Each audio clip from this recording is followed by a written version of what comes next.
welcome back to my channel. It's me, your homegirl, your cousin, your sister, your best friend, Monét Exchange, and we are back on the channel doing some Mo makeup. Are you subscribed? Are you liking this video? Are you commenting? If not, what are you waiting for? And what can I do to expedite that process for us? Okay, how can I expedite you subscribing to this channel? Let's talk about that in the comments.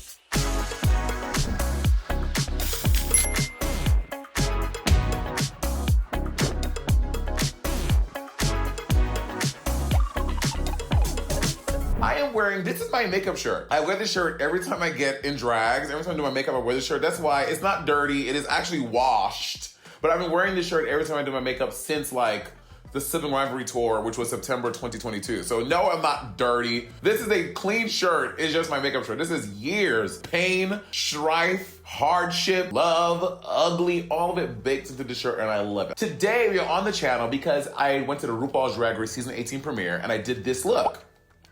And I was like, I got a lot of compliments about the look, and people thought I looked really gorgeous, really beautiful. So I was like, you know what? Why don't I remake that look on the channel and do it up for y'all? A couple of key things about this makeup look. Number one, I don't often do color. I've started playing with color more. And because I'm wearing this beautiful turquoisey, watery situation gown that was made by G's for Godoy, I wanted to recreate that with my makeup. So that's why I did this like colorful, watery, bluish, turquoisey makeup. And then I added the stone freckles, which you're gonna do today. And then number two, the second part to this video is also an Ask Me Anything. If you are a patron of Sibling Rivalry, I posted on a Patreon that they can ask me anything. So these are gonna be Patreon questions. Anything, I said ask me anything. Y'all know, I'm an open book, I don't care. I am a Matthew, Jake, John, Leviticus, Revelation. I am an open book. Ask me anything, I will answer anything. So without further ado, let's get into the look. And also, if you end up recreating this look, maybe not in the same colors, but the same vibes, you know what I mean? The color and the same matching freckles, tag me in it. I might repost it, and you'll be on my Instagram story, which is something brands pay a lot for, and you're gonna get for free. Free advertising. Look at me, queen for the people. Okay, so before I started the video, I already prosated my brows. So I did that part, because that's like a 10-minute process. I wanted to do that ahead of time. And as I said before, I have just gotten back into these brow covering streets. Don't tag me because it's not perfect, okay? I'm gonna come to you with all my imperfections and try to pass them off as perfections. So don't try to clock the doll. And I won't take any shaming from you hoes. Oh.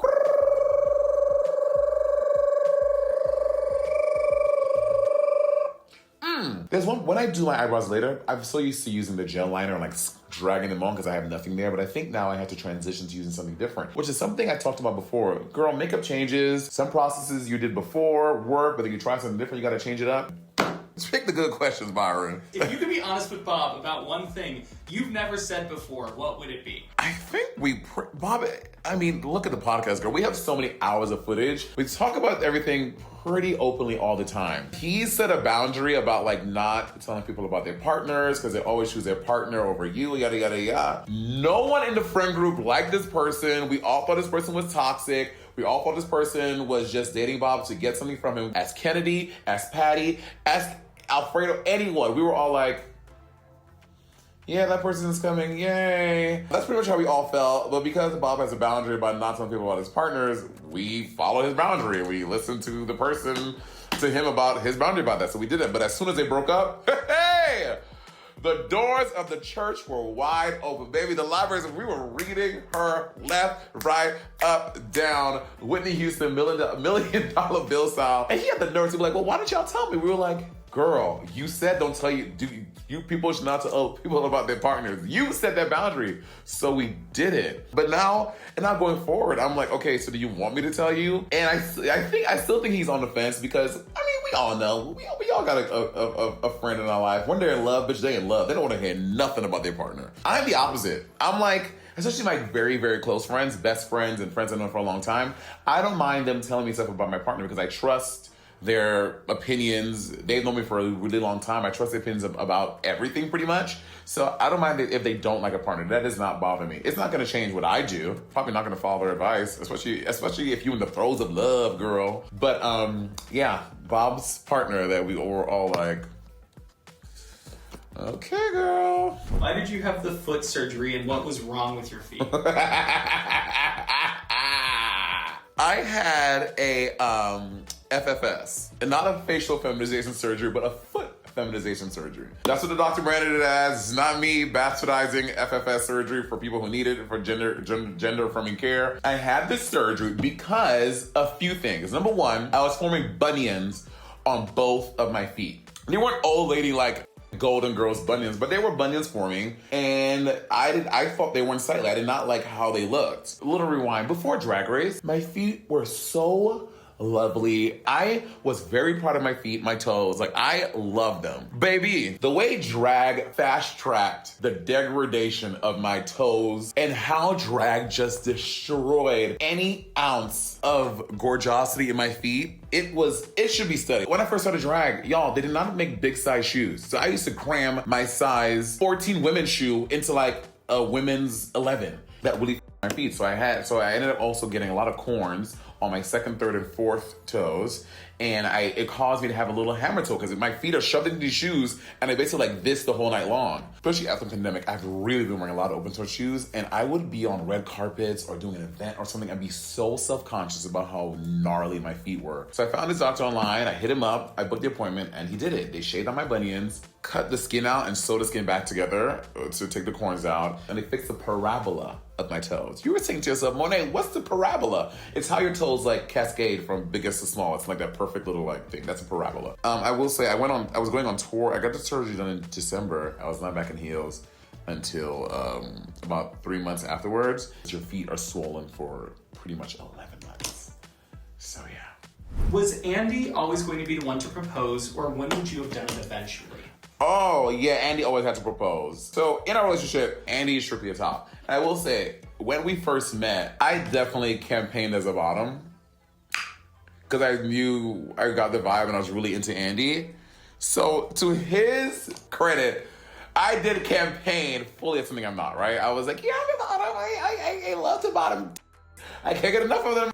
Oh, give me you know what I mean? And that's not my vibe. Before Andy, like in the world, I definitely moved as a verse person, especially when I in a drag girl, they love a drag queen bending them over and the shit out of them. Guys love that shit, right? So what are we talking about? Oh yeah. I don't know how we got there. Gender norms and like top propose to the bottom, whatever. So I mean, in our relationship, like it was understood that he was gonna propose to me. I mean, a little fun fact about that. I said I would not even consider getting it proposed to until we're 5 years in, because I think that's when you really know someone. And again, that's arbitrary. That's just what I've decided in my mind. He did propose at 4 years, and I said yes. But Andy is way more heteronormative than me. Andy was straight 8 years ago. Andy was engaged to a woman, but Andy wanted to date for a year, engaged by 2, and married by 3. I was like, well, you the wrong if you think that's what's gonna happen here. We're queer people. We can create our own rules. We don't have to follow no heteronormative, dated for 1, married to 2,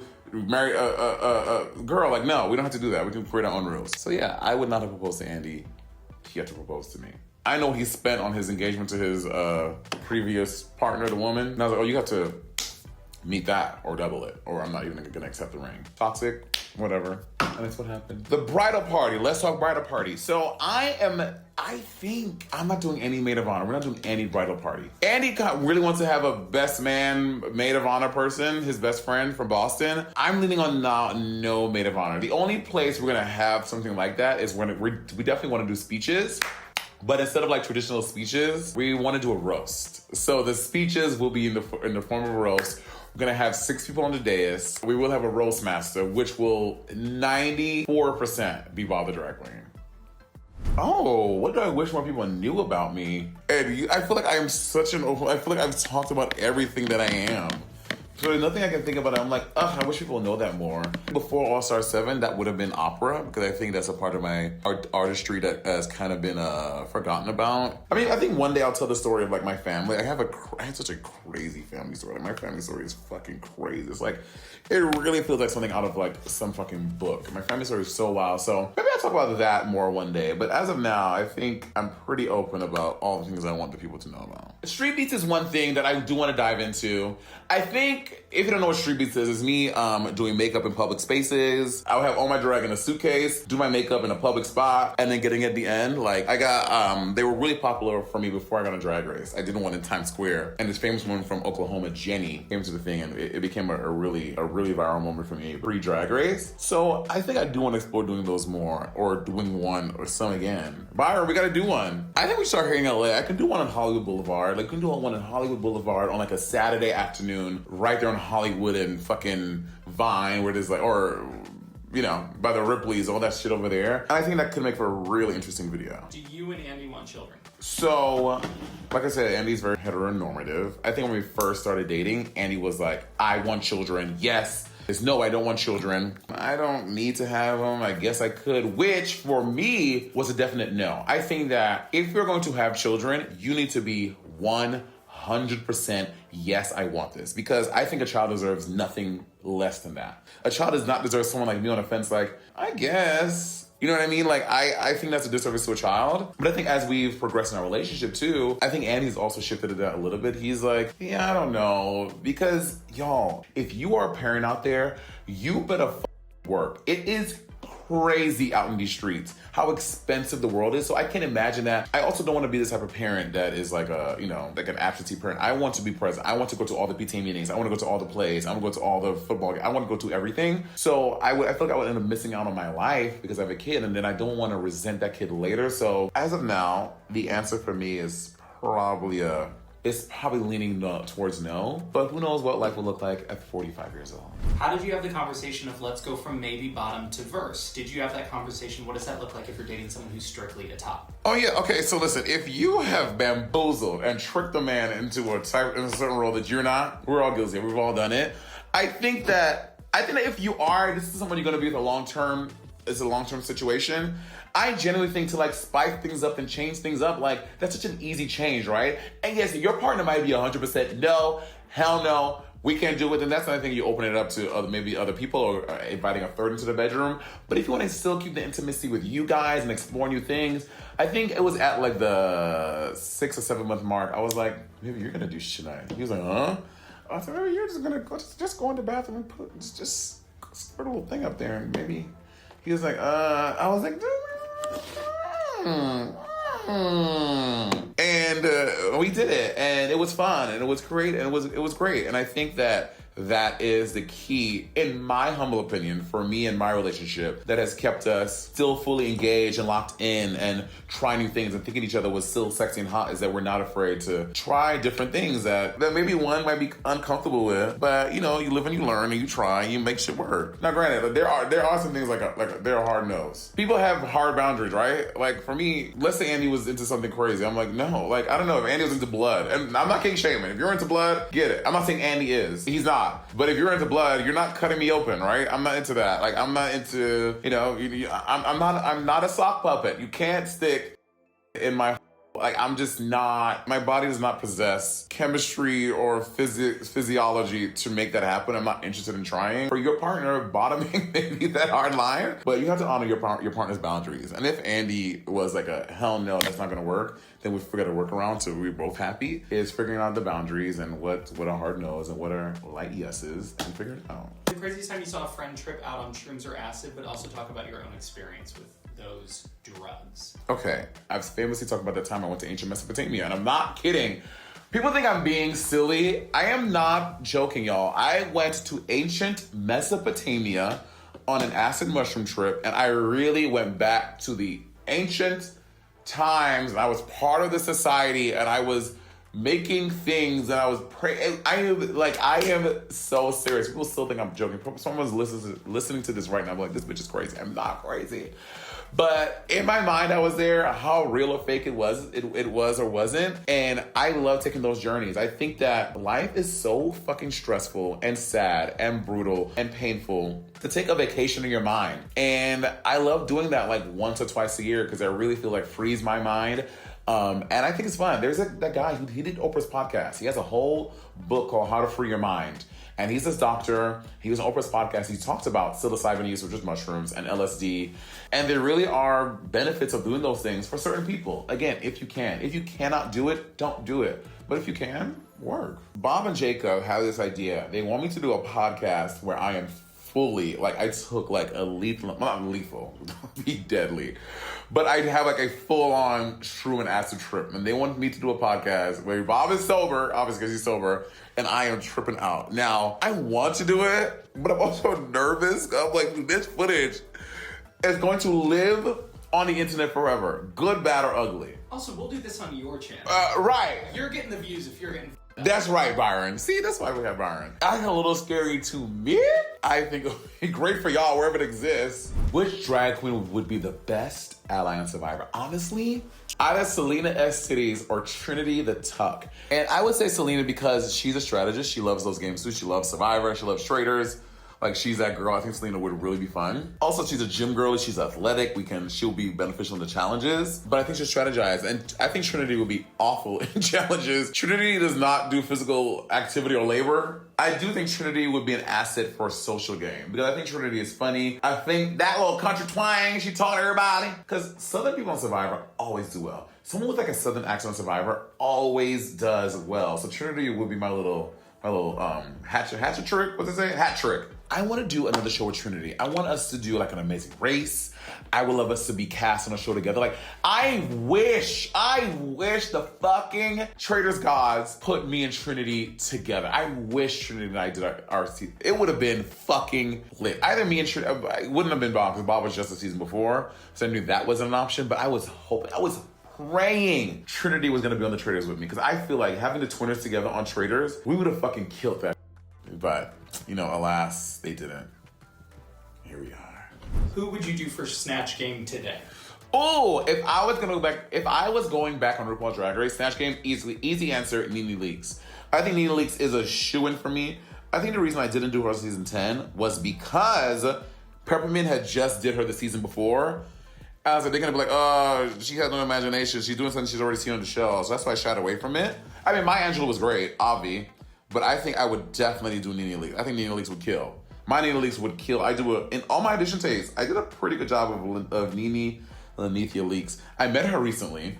Again, this is my second time meeting her at the Midster event in LA for World Prep Day. But she's so pleasant. IRL. Both times I've met her, she's always been very lovely. Yeah, I would be honored to impersonate Miss Nene Lanithia Leakes on RuPaul's Drag Race. And no shade, sorry Peppermint, but do a way better job. Do you agree with Willem about any of his infamous concerns about Drag Race behind the scenes? I guess I don't know what Willem's concerns are. I know Willem is mad at RuPaul for his alleged treatment of Matthew Anderson, but I don't know what. If I'm being honest, I love Willem. Love Willem. But Willem has had this gripe with Drag Race for a long time, and there's so many different videos and stories of what Willem has said and done. So I don't really. Today, if I had to nail down what his treatment or what his gripe is, I don't think I could tell you. Right now, I can't verbalize exactly what it is. Does he think the girls are being mistreated? I can say, as someone who experienced not hearing anything, not getting on at all, doing all the psych eval, everything, and then the last minute for season 9 saying you didn't make it on the show, and getting on the show, they let me know hey, you're not on. You're welcome to get things made if you want to, but you're not on the show. So Willem was on Drag Race season 4. I'm sure it was a very different ballgame back then. But for me, they've always respected my time. I can't speak to that experience. Maybe we'll have Willem on the channel one day, and because I would love Willem to actually do my makeup. I love how Willem does the makeup. It's very soft, very pretty. I am genuinely curious, what's Willem's gripe now? What is the thing that really upsets her? And are there still things that you're not allowed to talk about? Okay, this is a great question, Noelle Grace. There are all these talks of, the girl signed an NDA, this and that and the other. Y'all, Again, I never had to, besides the contract you signed to get on the show. I mean, I didn't read it. My lawyer did, but I've never had to sign an NDA that I can't talk about Drag Race, or I've never had to sign anything saying I can't talk about specific things on the show. Not on Drag Race. For traders and shows like Drag Race, like I think you signed something saying that you're not gonna go out and say what happened on the show before it came out. I think that's pretty standard for any competition show, but I've never signed any agreement saying that I will not talk about things before I think it's before their time. Any competition show, they wanna make sure you're not gonna, if you don't make it to the end, you don't go out there and say, well, this happened. Fuck them. I think every show is like that. The only thing I would say about Drag Race is that I think that sometimes the PR from Drag Race can be super overprotective. Like specifically when I did Exchange Rate, we would try to have some of the girls. We had some of the girls on the show. That's back when we were working directly with Paramount and stuff, and we'd have them on the show, and they would want, because they were feeding us the girls. They would bring us the girls to do Exchange Rate, and they would want to see the episodes before they came out. And sometimes they make us like take out certain parts of the interview, whatever, which would be annoying. So that I did not enjoy, because I'm not going to say I'm a journalist. I'm not a journalist, but when I was doing Exchange Rate, we wanted like some juicy shit. Sometimes the girl would talk about some juicy drama that happened, or like something that didn't make the final edit, and they would have us take it out, and I would always be like, oh my God, are you kidding me? So that's the only thing I can say. Does Andy treat you differently while in drag? No, Andy treat me like I'm some bum on the street. I'll be having to tell Andy to carry my purse. I'll be having to tell Andy to pull that bag. I'm like, you were straight 8 years ago. Treat me like a f***ing woman. Treat me like the lady that I am, girl. Who taught you how to lie and gaslight so effortlessly? I think that is the lying and gaslighting. Can I be really honest with y'all? I think that is only child syndrome, right? So yes, my born blood siblings, I grew up with a sibling that I call my brother, my older brother, Sean. He's my cousin, I call my brother. Being in the living room and just talking to myself, I think that comes from literally me convincing myself that I was playing these characters on TV. Like, that comes from, like, only kids. Are you only kid? Yes. Did you talk to yourself? 100%. You talk to yourself. So I think that's where that comes from. And I would literally have scenes with myself in my house. So I think that's where that all comes from. And I would be just like in my living room, my bedroom, whatever, just like doing the thing. So I taught myself how to lie and gaslight and cheat and steal. And I'm proud of that because it's created the fabulous queen that I am today. And I don't regret it at all. Do you and Andy like to cook? If so, what's your favorite meal to make? When Andy offered to cook for me on one of our, I think our first Valentine's Day, I was like, oh God, this mother probably is going to be dog boiled chicken juice. But when I tell you, I was so shocked. Like, he can cook. Like, Andy is not weirdly, that sounds so rude, but Andy can cook. And he made me this pork chop with this like apple gravy thing and these mashed potatoes, something else. And I was eating it. I was like, oh my God, like this tastes really good. And he was kind of shocked by himself. I was like, no, Andy, you cook. And he's made several things for me since then, and he can cook. But he doesn't cook for me often. But Andy, I don't cook very often. I can cook as well. I don't cook very often because I find it to be very annoying, very boring. So I don't do that. But Andy meal preps. Andy will meal prep and cook like 80 burritos and freeze them. And he has like 12 of them a week for the next X amount of weeks. 80 divided by 7. Yeah, so I say all that to say Andy can cook, and he does, but he primarily makes meal prep for himself, for his meal prepping and etc. Do you think your charisma and likability is something that comes naturally for you, and what are some things that we can do as people to improve those qualities? Ooh, does my charisma come naturally to me? I think that because people see my charisma, I think they just assume I'm an extrovert. I feel like I present as an extrovert. When I tell y'all, my favorite thing in the world is being alone by myself in my house talking to nobody. I love being home, going to the gym and not saying beep bop boots to anyone. I thrive at that. And I think that's something that Andy and I had to really figure out together, because Andy, very similar to Bob, they like people around all the time. They like that. And so that was a big learning curve for us. Like, how are we going to function as these two people in this relationship who recharge differently? So Marvel Rivals, I'm obsessed. I literally do not want to play another video game except that for the rest of my life right now. my God, the Wolverine game's coming up this year. I can't wait. But my main is Scarlet Witch. I just got Lord as Scarlet Witch. And before Scarlet Witch, I was playing Punisher a lot. And I got to Centurion or Captain on Punisher. And literally today, or yesterday, I started playing him again. I was like, oh, bitch, because he was at the beginning of Rivals, which my aim was bad. I was really not a great Marvel Rivals player, but I really locked into my Marvel Rivals skills. So I started playing him again. I'm like, oh my God, you're really good at Punisher as well. So I'm leveling up fast with Punisher. Now I think I'm at Centurion. I'm almost at Lord with Punisher 2. And after Punisher, I'm trying to get there with Storm. But Scarlet Witch and Punisher are my mains in Rivals. I'm the best with those two right now. I am eating the girlies up. How was dating and or hookups before you got fit versus now? Oh, very good question. Okay, I think that this question is twofold. Number one, pre RuPaul's Drag Race, I was living my life in New York City, and because I was a drag queen in New York, y'all, oftentimes my hookups were with straight dudes who were at the bar. I would pick up straight dudes in full geesh and them in their cars, back to my place, whatever. So RuPaul has a song about it. T-chasers. T-chasers are a real thing. Guys, I could look like the bottom of a shoe on a wet, snowy, muddy day, and they don't give a They just love all of it. The fact that you are in drag with this shitty synthetic wig, they don't care. And all the girls who hook up in Guiche can tell you that. You can look hideous, but the guys are into it. So I was hooking up with very hot guys in every form that I was. Since after Drag Race, and I'm hooking up more, before I started, getting my body together, I will say there is a difference between, the caliber of, it sounds so stupid, the caliber of guys I can pull now versus, 3 years ago or 2 years ago, because now I'm, in my gym bag or whatever, guys are so vapid, they're so shallow, and so when I'm hooking up with guys, as a boy, I do get a hotter demographic of man. That is true.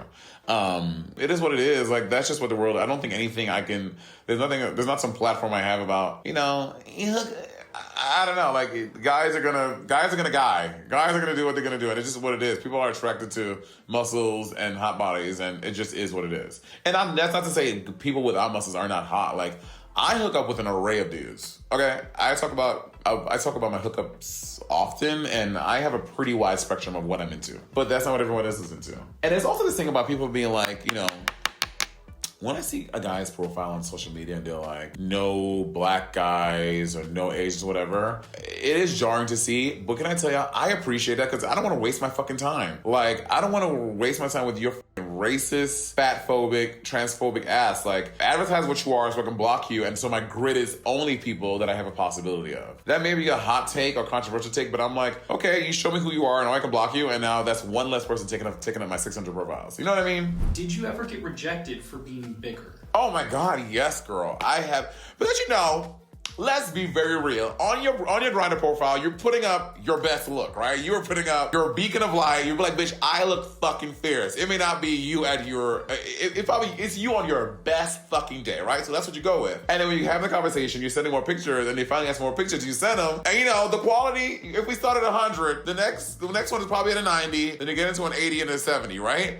So I get to that 70%, and it would be a block. And that's because, I led with my ace. And then as the conversation led, and I had to dwindle down to what was left, he was not into it. And, that's fine. So I was rejected.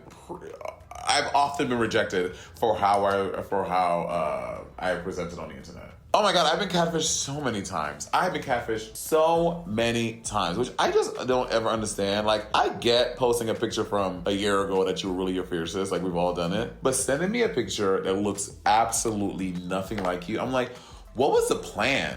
You get here, I'm seeing you, and this is clearly not in the neighborhood of who was in the picture. You think I'm just gonna be anyway, no, get the fuck out. And they were right, because I would suck it anyway, because I felt awkward. Name your top 5 cities to perform at. A city I want to go back to. So I want to go back to South America, but performing in Sao Paulo. Sao Paulo was also on that same tour, and Sao Paulo was incredible. The energy in Brazil. Oh, Chile as well. Santiago was amazing. So both Santiago and Chile, I want to go back and get a redo. I want to get a redo so they can get me at my best, and they get my full drag and all the things, because I can't believe I gave them this bargain basement discount Monét exchange. They deserve the realness. London. So London City. Oh my God, when we did Work the World in Manila, woo! Manila was such a dope city for work the world, bitch. They were living.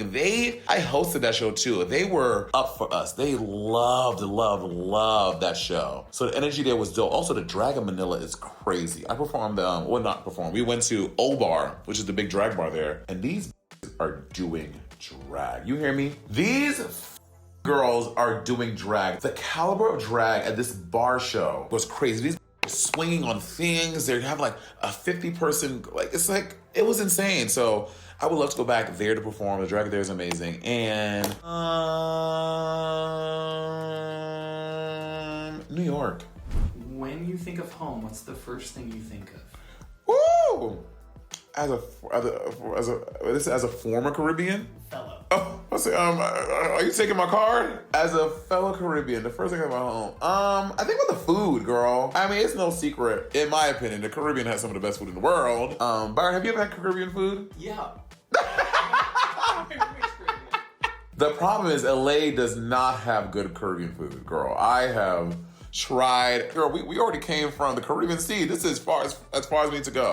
So I have to find someone that has good Caribbean food here in LA and do a mukbang of some Caribbean food, my favorite little things. What is the best gift you've ever gotten from a fan? Ooh, the most recent one is a young lady on my Instagram. Let me say her thing right now before I forget. Damn, do I have to get this many DMs? Popular. Oh, her name is Kayla. A young lady by the name of Kayla. She gave me and Bob these beautiful vases. One in Monét Talks colors and branding or whatever, and one sibling for everyone. These beautiful vases. Shout out to Kayla for making those vases. It was so sweet. I love them. I'll put them on my Instagram story when this video comes out. What's something that we all think comes natural for you, but actually took a lot of work? I will say talking in front of people. Y'all, when I was younger, I had a very, very, very, very thick stammer.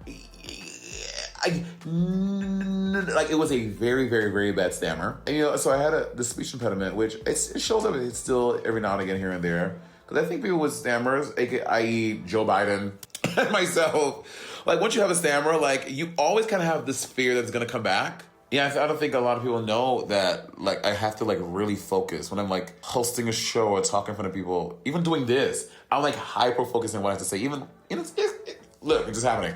I happen sometimes, and, I just got to give yourself grace, a little forgiveness, and just, move forward. Ooh, how do I protect my peace when the internet gets loud? Play Marvel Rivals. I love video games. Video games are great. I've always loved video games from the time I was a little kid. Video games have always been a comforting agent for me, a soothing agent, if you will. You're a producer right now. You have to cast 5 Drag Race people, 5 non-Drag Race people on the next season of The Traitors. Oh, let's start with the Drag Race girls. I'm putting Selena Cities. I'm putting Trinity the Tuck. I'm putting Jujubee, Corey King. And I'm putting the 5th spot, Drag Race girls. You know what? Just for a little chaos, Raven. I think Raven would be fun in there. T.S. Madison, top of the list. I think T.S. Madison I can't believe she's not been on the show. Nene Leakes, one of the mothers of reality TV. New York Tiffany Pollard. Be so good. I'm putting Omarosa. Could you imagine Omarosa in the Traitors Castle? I really, really, really like Bronwyn. But she's so sweet. I feel like the Traitors Castle will corrupt her. As a Pisces, how do you handle when you can feel someone's vibe is off, but you have to work around them and be around them? I can put on for the camera, girl. There's several times that y'all see me do videos with people. Y'all, there are people who the Monét Talks that I could not stand. But my publicist was like, we gotta get this person on the show. And none of y'all knew. None of y'all knew nothing, girl. I think that's part of what Pisces do. We're water signs, girl. We're fish. We swim upstream. We swim downstream. We know how to go with the flow. So I did the interview, made it work. Sometimes I came out of the interview, I was like, oh my God, I'm so happy I did that. I like them. Sometimes I did the interview thank God this out of here. I can't believe y'all made me do this bullshit. If you could Freaky Friday with anyone, who would you switch with and why? 2 people come to mind. Number 1 would be Rihanna. I think that Rihanna, she just always looks like she's having such a good time. She's also Pisces. Shout out to Pisces. And the other person would be the general manager of a hotel. Now, I know that seems so random, but I used to work in hotels and hospitality. And I want to know all the secret shit that goes on that I have all these conspiracy theories about, like work. like around like rooms and stuff like that. So I feel like being a GM of like the Marriott, of like a fierce Marriott, that seems so random and so weird, but that's what I really feel in my heart and my spirit. Would you ever do that? What? You could just do that. You could become a general manager. I can just go into a hotel and become. How you mean? You're charismatic. Just make it work. By the way. Okay, tell me about hospitality. You've been claiming to have worked in it a lot. I want to hear what you've done. Okay, what I did in hospitality, my second year, junior year into my final senior year of college, I worked at a hotel full time. I was doing. In second semester junior year, I was doing the night audit, which is from 11 p.m. to 7 a.m., and then doing class all day. So I did the night audit. I did it 3 days a week at the Courtyard Marriott in Princeton, New Jersey, and it was brutal. But bitch, I have always been motivated to maintain my lifestyle or get the money I need by any means necessary. Not by any means necessary, but like by working really hard. Like I was like, I may have 2 hours of sleep, but I'm paying my rent, I'm paying my car note, I'm paying my insurance, and everything is cool. So I was always working at the front desk. The night audit is the front desk shift. But to be a night auditor, you like doing like accounting. You're like doing accounting for the entire day's work. I didn't have any fucking accounting experience, but the T is once you get your first night audit job, every time you get the next one, they're like, oh, you did it before, you can do it here too. The one that gagged me was at the Yale Club because the Yale Club was like a big ass hotel, and I was doing the accounting for the entire rooming situation. That one was crazy. I can't believe they hired me for that job. That was crazy they did that. What would you say to young drag queens of like, this would be a good note on when you can pursue it as a career? For all the younger queens out there, they're like, when should I do drag full time? I would say for me, I was working at the Yale Club and I was getting like weekly gigs and I was kind of doing all the things. And then Bob was like, he was literally one day was at his apartment. He was like, Monét, I see you working at the Yale Club and I see you like doing drag. And I was like, I just really think you should commit to one thing. And I was like, why? He was like, because Monét, half measures availeth nothing. If you keep on doing some of this and some of that, you're never gonna know what your full potential is in either one. And you do what you want. I think that's a bad idea, and whatever. And like those words stuck with me. And then I remember like a week later, I was at home eating a bacon, egg, and cheese after I came back from doing drag and working that day the same day. I was like, I gotta quit my job. And he was like, Bob was like, Monét, if you quit working at the Yale Club, like other opportunities in drag will open up for you. And you will be able to fully sustain yourself doing drag. I was like, I don't know, girl. I was like, because, bitch, I was making money. The Yale Club was a good fucking job, bitch. But I was right. When I quit the Yale Club and I committed to drag fully, that's when, at that point, I only had 3 gigs a week. When I quit the Yale Club, I ended up, it didn't happen overnight. I had to work there, but I ended up getting 7 gigs a week in drag. And then I got on Drag Race and yada, yada, yada. So it all ended up working out, but it was a scary jump to make. So I would say not until you're ready to give up some comfortability, you're not ready to pursue it full time. Do you think life is more simple now, or was it more simple then? I think more money, more problems. I feel like but I also think that more money doesn't make me happier. Like I am not any happier now than I was when I was working New York full time, right? Like I was paying my bills, I was living my best life. Like I'm not like if I can measure happiness, I don't have this like overflow of happy because I'm in a bigger house and I'm whatever. Like, yeah, sure, things are more comfortable. Yeah, life is simpler, but I would not say I'm happier because I've made more money in life. I'm still just as happy. It's just things are a little easier, I will say, but not happier. Does the All Stars 7 reunion recording still exist? Oh, ooh, girl. So if you are a longtime fan, you know this. So Bob the Drag Queen and I, after we rewatched season 7 of All Stars, or I think we watched it in real time. It wasn't a rewatch. Because I'm on the cast, I knew that Drag Race was not going to do an All Star 7 reunion. Because they don't really do reunions for All Stars. That's not a thing. So Bob and I were like, oh, what a great idea. I was like, we know all these girls. They're all our friends. We're going to reach out to each of them and be like, hey, do you want to just hop on a big Zoom call and like chat about All Star 7? We're like, no harm, no foul. Like the series is done. Like, let's just do it. And then we got it. We sat down, we recorded it and everything via Zoom. Everyone showed up besides, I think, Jada, because she was on tour and she was like on a tour bus. We're editing it. And then the powers that be, which we weren't hiding it from anyone. We just like, we do stuff all the time that no one gets approval for. We just wanted to do it. Found out about it and they were like, yeah, no, you can't. And if you do, all y'all getting sued. Every last one of you is going to be sued. So, but yeah, we do have it. We do have it in the files. It probably will never see the light of day.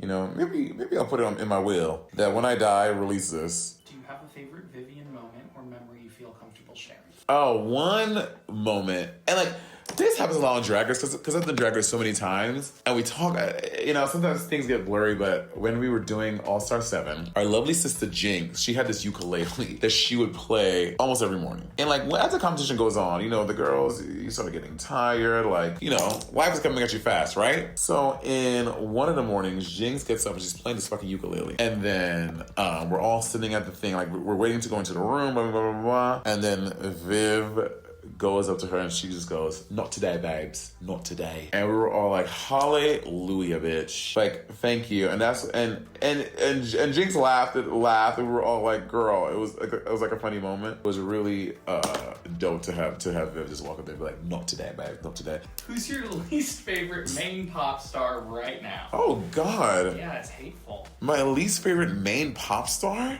I don't know the answer to that question. Like, who do I not fuck with or like not like? There's no one I'm like, ugh. Okay, we'll say this. In that vein, like, because I've seen the music, everyone's like, her new album is out, it's so dope. So I tried to listen to it to get into it. I feel Kane's album, and like, I love Saturday music. I love the song. What was confusing to me about this album is that it was all the music is because it all sounds so similar. Which maybe might be by design. This may be like what she's after. You cannot tell where one song ends and the next one begins.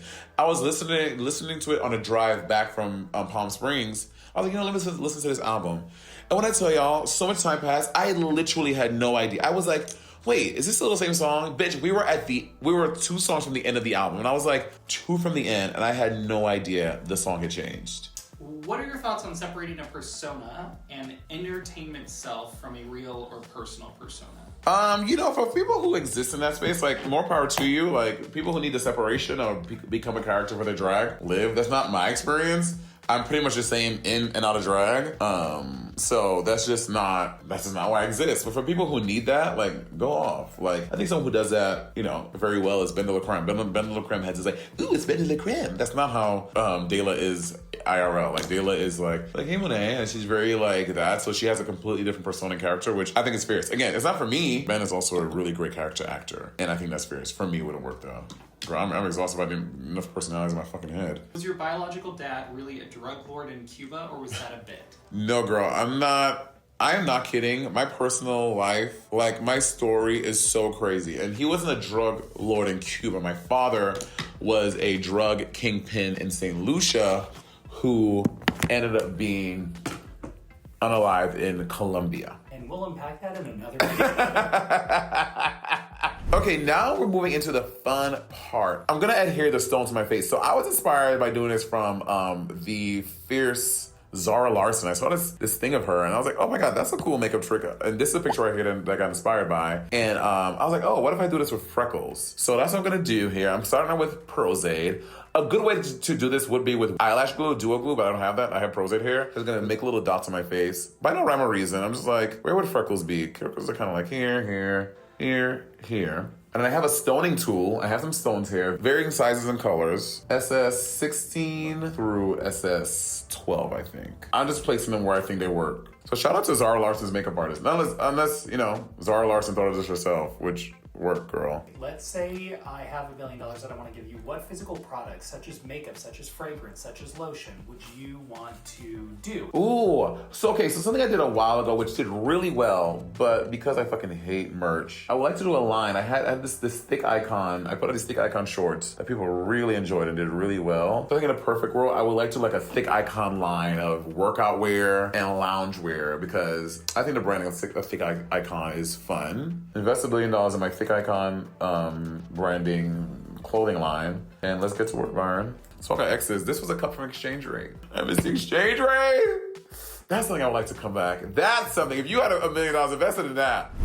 This is what I did. The stones for a little frecklage. Wow. And then just a little lip, and then the wig, and then we're done. I rarely do a color lip. Sometimes I do. When I do a red lip, people love when I do a red lip. It's very delicious. It's very succulent. But I do that very seldom. Okay. Ain't had a good time. I just love a It's so kissable. There she is. Gonna pop the wig on. Gonna put the dress on. And I'll be right back. And this is the final look. Y'all, get into these freckles. Get into this eyeshadow, girl. Get into these stones. Aren't I gorgeous? I really love this look. I want to see y'all recreate this look. And listen, to recreate this look, you do not have to do the same color palette I did, okay? Your freckles and your eyeshadow can be any color. I just simply ask that they're the same color. Don't give me red freckles and yellow eyes. Don't give me pink freckles and blue eyes. No, they're the same color at least, okay? Matchy, matchy, boom, boom. When you do these looks, tag me on social media. I would love to see them. And if there's another look you see me do before, you're like, Monet, but what about this? Comment below and maybe you will recreate that look too. Okay? Sky's the limit. Anything you want, I'ma do. I've loved spending time with y'all. I hope y'all got to know me more. I hope y'all got a little more Monet. And until next time, I'll see you in the next video. Peace.